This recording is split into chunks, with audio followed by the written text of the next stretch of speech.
Pour les Ivoiriens, qu'ils regardaient comme ses enfants, le vieux avait un rêve.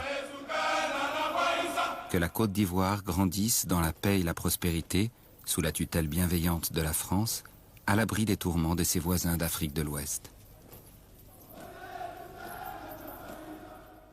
Au fil des ans, grâce au commerce du cacao et du café, tout se passait comme dans ce rêve. C'était le temps du miracle ivoirien, ou plutôt son décor, comme si le pays n'existait pas vraiment, faute de démocratie, car le vieux y voyait le ferment de la division et du tribalisme.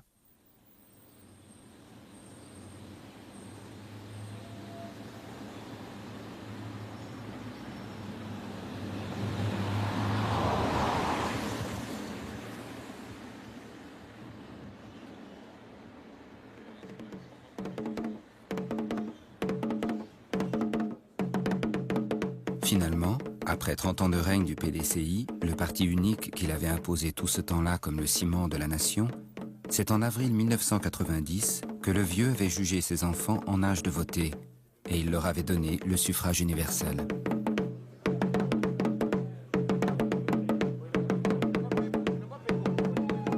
À toutes les élections qui ont eu lieu depuis, si les Ivoiriens ont été consultés, leur a-t-on laissé dire leur vérité ?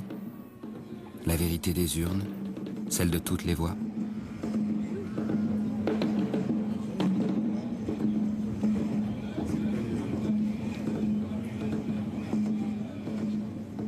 Voici comment, au lieu de la démocratie, c'est la guerre qui est venue en Côte d'Ivoire.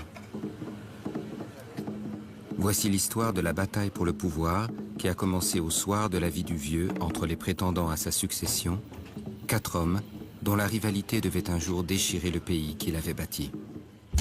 Be more